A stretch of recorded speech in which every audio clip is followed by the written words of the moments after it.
Good morning, everyone. Welcome to Friday Reflections. My name is Peter Bolland. This is SanDiegoOasis. And we're so grateful, all of us here at Oasis, for you joining us this morning for what we suspect might be our penultimate session of Friday Reflections. I love that word, penultimate. I rarely get to use it, so whenever there's a chance, I'm on it. Penultimate means second to the last, right? So next Friday is our last Friday in May. We're going to be here in exactly the same way we are right now, same link and everything for free. But this is our penultimate because we really don't know what the future of Friday Reflections is. And one of the questions we're going to ask you today at the end of the session at around 10:30, 10:25, in a poll question right there on your screen is, would you be willing to help support what SanDiegoOasis does by paying $5 for these Friday Reflections? We're toying with a bunch of different models. As you all suspect and as you all are experiencing, the whole world has been shut down for 2 months. SanDiegoOasis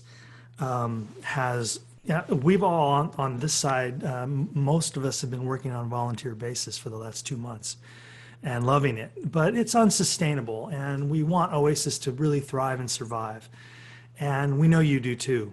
So one of the questions we're going to ask you at the end of the session is, would you, starting in June and on into the future, would you be willing to register for this Friday Reflections and throw $5 in the basket? So we'll check back with you on that question. I'll let you kind of stew on that one for now.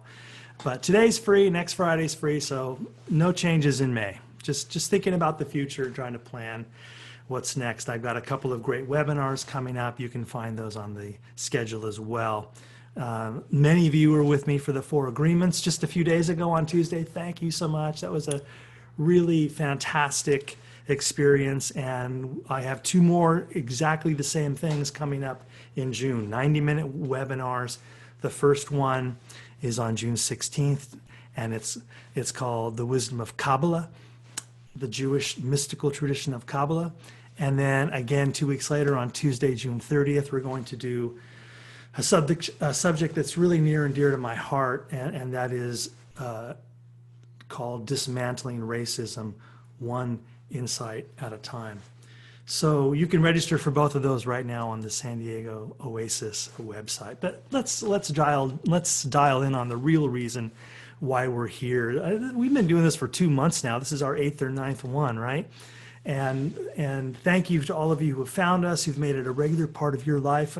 One of the things I find myself needing in this strange upheaval time is ritual, consistency. And it's kind of cool. Every Friday at 10, we've got this check-in, if we want, to get together in this virtual space and think through some things, just reflect on what we're living through right now. You know, these aren't full-blown philosophy lectures. These are just an opportunity to think through the challenges of our lives right now and scratch down beneath the surface and reflect on the beauty that's hidden behind the pain. And there's a lot of pain, and there's a lot of beauty right underneath it. So that's kind of what I'm thinking about as the reason for this Friday Reflection existing. And here's what I've been thinking about this week, and I know you have too. You know, the foremost infectious disease experts in the world, the Centers for Disease Control in Atlanta, Georgia, have been recommending for months that we isolate, that we distance from each other, that we wear masks in public and keep our lung vapors from spreading to others. You know, we wear masks not to protect ourselves, right? Those cloth masks don't really keep stuff out, but they greatly curtail the moist lung droplets that come out with every exhalation. And so you wear a mask in the grocery store, not for your own protection, but to protect those frontline grocery store workers. So I've been thinking a lot about that recommendation to wear masks. And as San Diego starts to open up more and more, and as I see the struggles around me, you know, I have a lot of contacts in the grocery industry. I worked for 22 years at Vons. And I talk to the guys in the grocery store every time I go, and I go, how's it going? He's like, oh, it's been rough today. I got yelled at by 6 people, you know, who refused to wear a mask, who called me a Nazi, who said, "I woke up in a free country. This is America. I don't have to wear a mask. This is tyranny." So there are voices among us, not a majority, maybe not even a big number, but they're sure visible, aren't they? We see their street protests on the TV news. They want to open everything up. They think masks make you sick. You know, they have their own point of view on this stuff, and they are increasingly in their communication on social media and in the signs they carry at their protests. They use the word tyranny a lot, and they use the word freedom and liberty a lot. And I want to think about those. So that's my theme for today: tyranny and freedom. And of course, look, there is a necessary discussion to be had about how do we get back to economic vitality. Obviously, people want to go to work. People want to visit with family and eat in a restaurant and all that stuff, travel. Who doesn't want to get back to that? But I don't know enough to have an opinion on when the right time to do that is. So I know I don't know. So I just defer to the world's foremost infectious disease experts who continue to remind us that we ought to remain as socially distant as possible. We ought to wear masks when we're together, and that will reduce the number of deaths. You know, we know that the CDC announced today 35% of those who test positive for COVID-19 are asymptomatic. How do you think all those vulnerable populations in nursing homes get infected? Young asymptomatic workers paid very low wages who have to go in and take care of our loved ones are carrying that in. And so there's only one human race. We're all interconnected, right? There's no such thing as, well, this group is safe and this group is in danger. There's too much of this going on. So I wanted to push back a little bit today on those who use the word tyranny to describe the CDC's and many states' recommendations that we wear face masks, that we remain socially distant. Is Costco's face mask requirement tyranny? I don't think that rises to the level of tyranny. And to that end, let me tell you a little story about my family, something that came to light quite recently. I was born here in the United States. Some of you have heard me leak out parts of this story at various talks, but I'm a first-generation American. My mother and father emigrated here from the Netherlands right after World War II. They got married in 1946, a few months after the war ended, and in 1950, they came to America with my oldest brother, 2 years old, in her arms, in my mom's arms, and my middle oldest brother in my mom's belly, 7 months pregnant on the ocean crossing. I was born 8 years after they got here in the U.S. And they both survived life in the Netherlands during the Nazi occupation. So a lot of you know your World War II history. Between May 10th and May 15th, the Nazis attacked the Netherlands and it fell to Nazi rule. And that was 1940. And for the next 5 years, they retained an occupied force in the Netherlands. And my dad wrote a memoir about it, and I knew that things were very, very tough during those years. I won't bore you with all the details. This isn't the time and place for a lecture on World War II history. I just want to give you this little slice that came to my eyes this last week. My cousin in Germany, who lives in Germany now, my cousin who lives in the Netherlands now, contacted me through Facebook Messenger, and she said, you know, Peter, with this shutdown, I'm digging through these archives and I found these documents that I want to share with you. So what these documents that I'm about to share with you show is that my father's father, my grandfather, because he was a school principal, a headmaster, he was taken by the Nazis. They drove down the street, they crashed down the door, they grabbed him, they put him on a flatbed truck. My father says his face was ashen, and his wife, of course, my grandmother, weeping. They didn't know if they'd ever see each other again. This is what the Nazis did. They rounded up everybody who was a potential community organizer, and I guess people with educations and glasses and guitar playing school teachers. This hits a little close to home for me, honestly. Guitar playing school teachers like my grandfather were a threat, so he was taken. And I never heard much more about it than that. I just know that he was a political prisoner for many years during the war. But today, I want to share with you, something really powerful that, Simona, can I do some screen sharing? I see that the host has disabled participant screen sharing. I should have huddled with you on this before.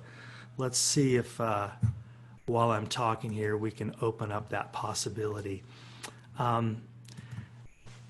I don't know if I'm going to be able to show you this or not, but I have some photos I wanted to share with you of some documents. Oh, okay. So thank you, Simona. It looks like I can do it here. So appreciate it. It's nice to have gremlins hidden back in the digital woodwork that bail me out of tough spots. So thank you.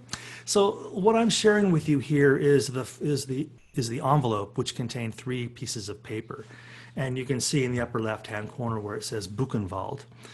And then my grandfather's name, Johannes Bolland, born on the 3rd of May, 1894 in Amsterdam. Haffel number, that's his prisoner number. When I saw this in my Facebook inbox a few days ago, I got literally nauseous, sick to my stomach. Many of you know what Buchenwald is. I did not know that my grandfather was a political prisoner at Buchenwald. What the Nazis did was they built this huge camp. It's a concentration camp. It's the largest concentration camp on German soil. You know, a lot of the famous death camps like Auschwitz and Dachau and others were in Poland and outside of Germany, but Buchenwald was near Weimar in Germany. It was principally for political prisoners, a lot of Romani, a lot of communists, convicted criminals, people who the Nazis considered to be a political threat, men and women, and of course a lot of Jews as well. So my grandfather was taken to this camp, and if you've read anything about this camp, you know how horrible it was. The stated mission statement of Buchenwald was extermination through labor. They set about to work people literally to death, but extract as much work out of them as they could, these worthless human beings whose very existence was a threat to the Third Reich. And my sensitive guitar-playing poet grandfather was a threat to that tyrannical regime. So when I hear the word tyranny, that's what I think of. All of the women who were brought to Buchenwald were forced into prostitution, giant brothels that served German soldiers. The guards at Buchenwald had the freedom to execute prisoners at will on a whim by hanging or shooting. My grandfather had a front row seat on all of that. I don't know what he saw because he never talked about it. And my cousin shared with me, after the war, he never set foot in Germany again. He just couldn't. So my own father had a somewhat similar experience. My young father, my father was 18, 19, 20, 21, 22 during the war, and he was training as a printer. So he was taken by the Nazis in 1943 and brought to Germany to work as a slave. Forced labor is the technical term. I call it slavery. And he was forced to work as a printer in a German print shop, making German war bonds, propaganda flyers, and so on.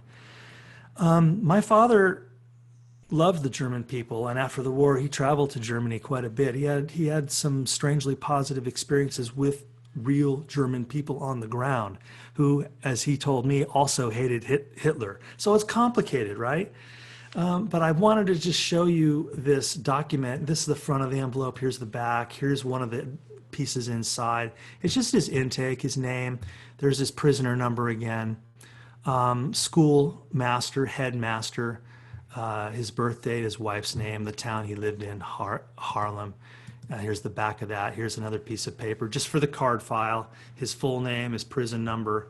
When he was intaked, that is July 21st, 1940, and then when he was transferred, Überführt, transferred to another kind of work camp on November 15th, 1941. So about 18 months at Buchenwald.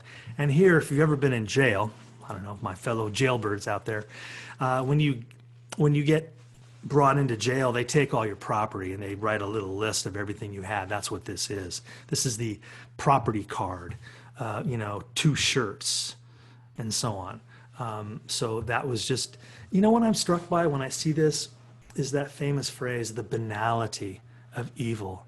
I see this young German clerk putting this piece of paper in a typewriter, my grandfather standing before him, intaking his property, typing up this little card. Next. The bureaucracy of horror is what really strikes me about these pieces. And I just wanted to take a few minutes to share a moment I had just days ago when an old family story became concrete, when I saw with my own eyes my family name, Bolland, on a Nazi intake form for the most notorious camp in Germany, Buchenwald. So I don't want to dwell here, and I don't want to stay here, but I did want to just share with you in a vulnerable way kind of my visceral reaction when I saw that guy 2 miles from my house in a grocery store a couple of weeks ago wearing a swastika on his face mask. He said later that he was protesting the order to wear face masks, and he was equating it to Nazism. And that's at best sloppy, at worst horrific, to turn the Holocaust and the Nazi horror into a rhetorical throwaway line. And that every time I see someone liken wearing masks to tyranny, I have to wonder about that. I had one more family member real quick. I'll squeeze this one in. On my mother's side of the family, they were all in Holland during the Nazi occupation too, and my mother had a brother who went into the underground. So yay, I got underground resistance blood in me too. That means at a great risk to his life, he became part of the secret underground movement in the Netherlands working against Nazi ends. It was mostly nonviolent. But sometimes a Nazi soldier would get pushed into the canal and with all their heavy gear drown. And the Nazis made it very clear in their announcements, for every one of our soldiers you kill, we will kill 10 of your relatives in those concentration camps. So my grandfather was always on the execution list. 5 of the men taken with his little group were put up against a wall and shot by the Nazis. Again, for the crime of existing, for the crime of being free, for the crime of thinking. That's what tyranny looks like. Tyranny kicks down your door. Tyranny drags you away to a camp. Tyranny shoots you for your thoughts, for a letter to the editor that you wrote. That's what tyranny is. Nobody's getting dragged out by we're just asking people, please wear masks. We see how effective it is. We see how effective social distancing is. We saw really a breakthrough article on the cover of the New York Times yesterday announcing that had we nationally shut down just a few weeks sooner, we would have saved 36,000 lives. Had we shut down 2 weeks sooner, we could have saved 80,000 lives. It is staggering how many unnecessary deaths we are experiencing here in the United States because of gross mismanagement and denial and science denial. And all of that is in kind of the mix today as I think about what to do next. This is why we wear masks in the store, not for ourselves, but for others.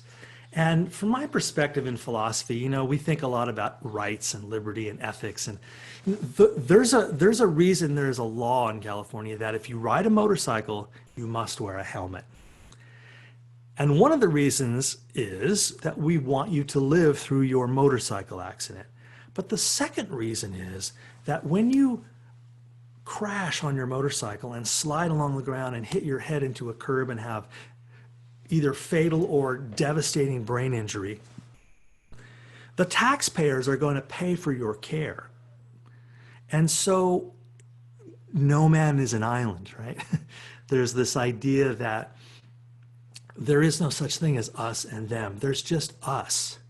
So we, the collective taxpayers who pay for Medi-Cal, who pay for these uninsured motorcycle riders who need very expensive head trauma daily care, when they crash their motorcycle, they reach into all of our pockets for money. And so we as a society say, okay, we'll help you stay alive, but we're going to make you put this thing on your head called a helmet.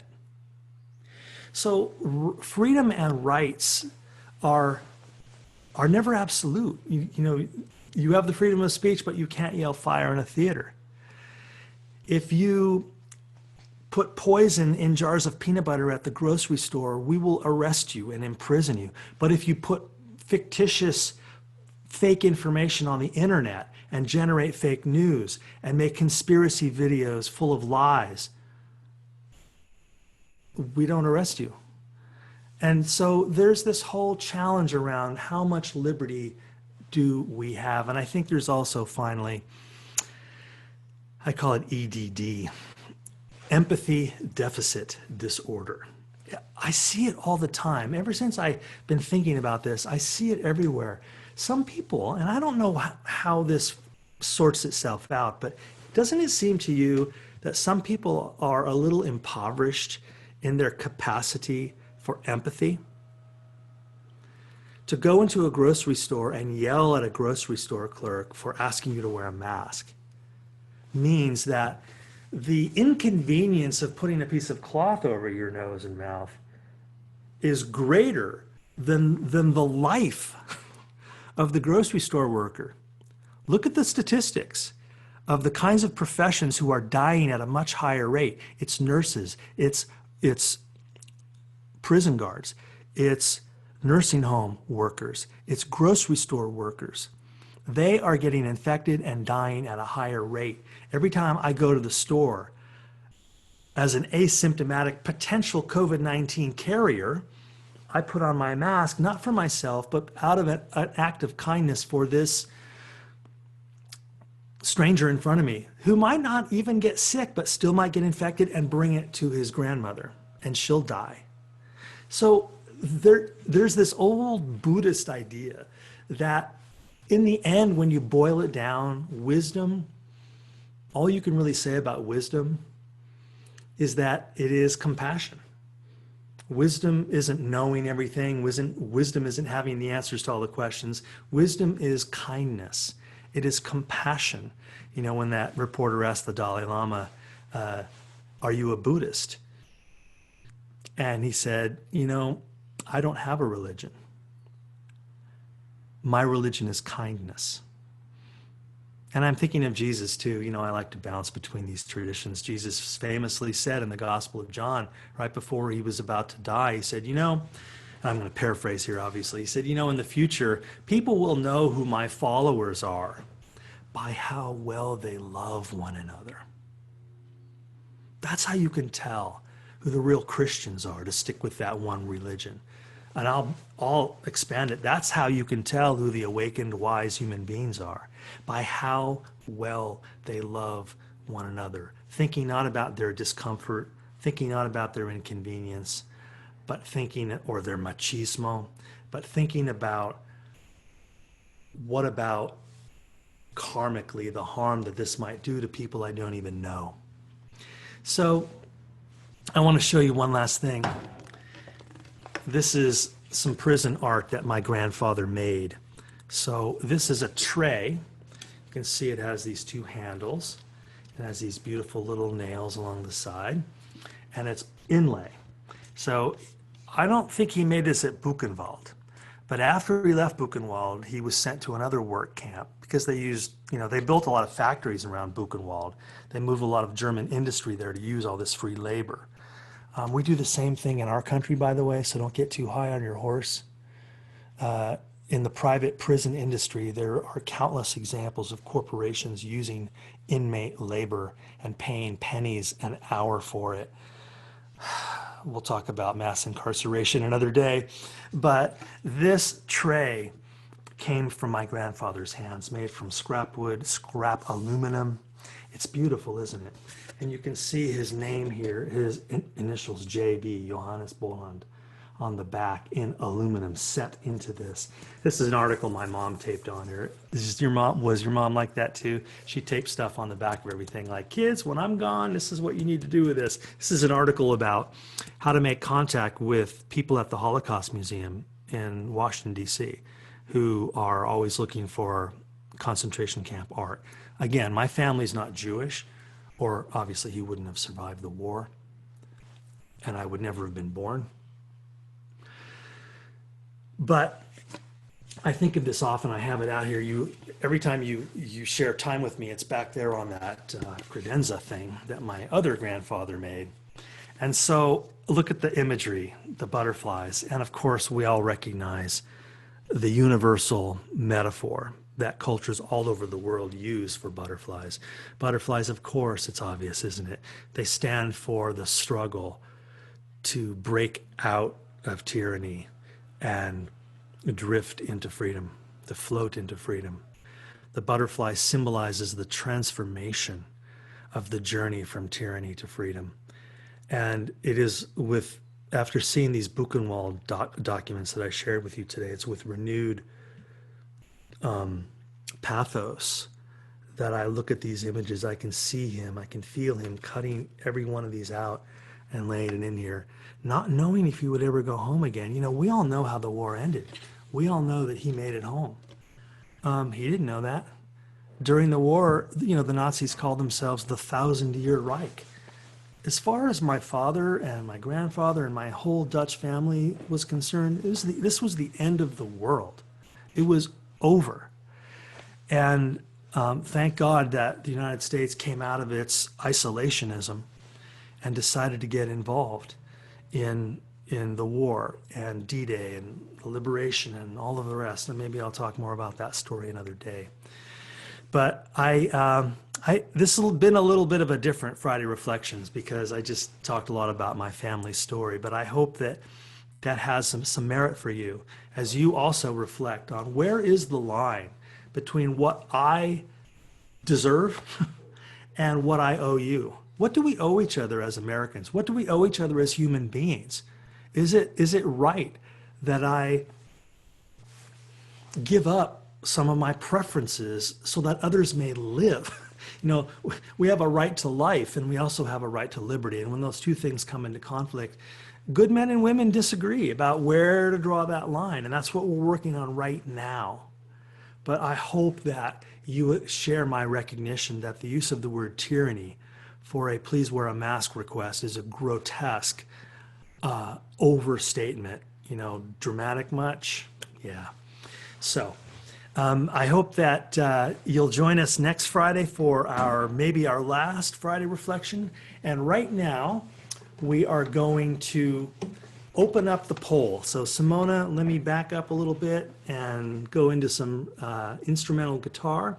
And ladies and gentlemen, if you would please help us as when these poll questions come up, if you would either right there on your touch screen or with your mouse, if you would answer these poll questions when they come up, we would really appreciate your input. We need to know, can we go ahead and schedule Friday Reflections for June? Or, hang on a second, I'm getting I need to switch. How do I do that, Simona? I need to toss the hosting duties back to Simona. Let me see if I can figure out how to do that. Right click. Oh, yeah, I see it. Yeah. Thanks for your patience, folks, as I as you witness me figure out Zoom. So did that get it, Simona? Yeah, thank you. Sorry about that. So, ladies and gentlemen, if you would please answer these questions while I play a little guitar for about a minute or so, and then I'll come back and we'll look at the poll results together, and I have a few closing remarks.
All right, looks like the poll is done.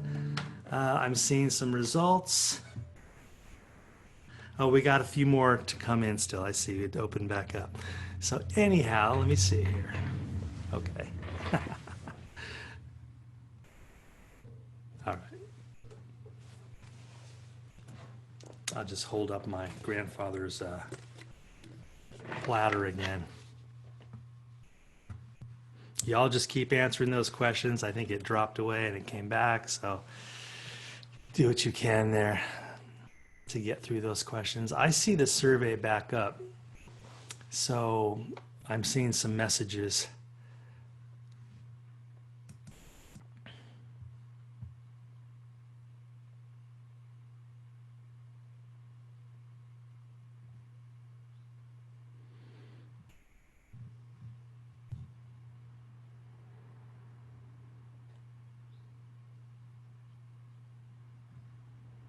I'm just reading through the chat. It's not possible for me to respond, of course, because I'm playing and talking and stuff.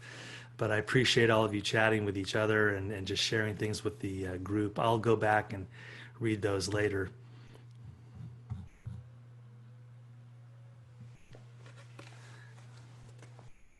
So in another moment or so, the poll will close. And we're almost at 100% voting. 92% of you have voted. And then we'll get the results, and then we'll check in real quick about that and talk a little bit about the possibilities for what might be next.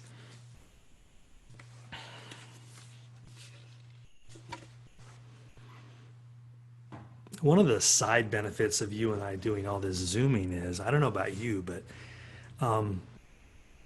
I'm starting to use Zoom socially a lot more than I ever did before. That's an understatement. I never used Zoom until 2 months ago in my life, not once. But now I use it, seems like every day, for a little bit, to get in touch with various colleagues or, obviously work meetings, but also just social stuff, like friends that we used to have dinner with all the time that we haven't been able to see for a while, or my brothers, that are scattered all over the place.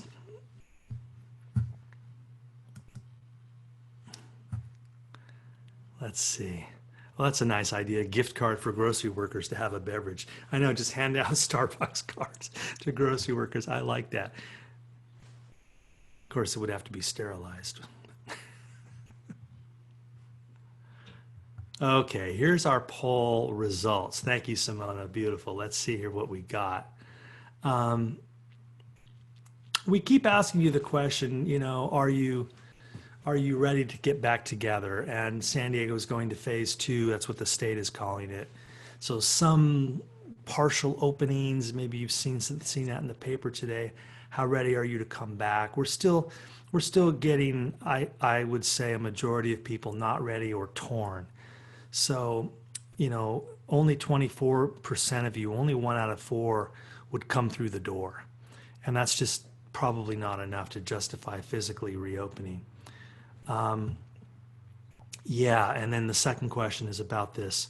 Would you be willing to support us with class fees and donations? And there is, and the rate would vary wildly, of course, depending on the type of event. As I mentioned, $5 it's about as low as we can go for the Friday Reflections. It looks like a huge majority of you said yes, you would be willing. 95%. That is impressive. So thank you for that. We really appreciate that. And then here's something about me that Simona wrote. Okay, yeah, Wisdom of Kabbalah and Unpacking Racism. And what are your thoughts? So we're talking about some possible upcoming subjects. So we have some good excitement around those two, Dismantling Racism and Kabbalah.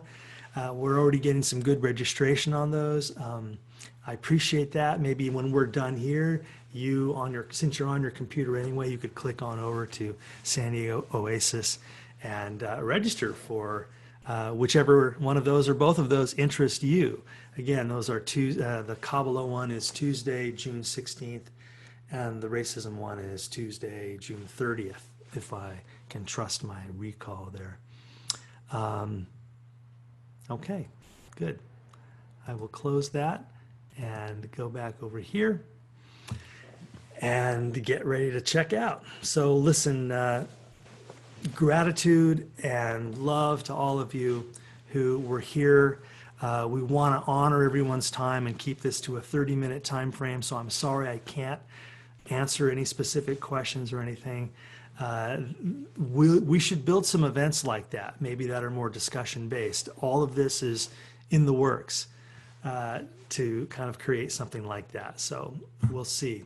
And it's built around your requests. So thank you again for joining us. I'll see you all next Friday right here, same Zoom link for our very last free and at this Zoom link, Friday Reflections. I don't know what the topic is. We'll see what crazy things happen this week and get back together then. Have a beautiful Memorial Day weekend. We're going to see a lot of flags at half-mast, and we focus now our mourning on those who have paid the ultimate price and given their life in the service of this country. And that is, of course, another profoundly important ritual that we observe every year. I'm going to go put my flag up on the front of my house right now. Namaste. See you next time.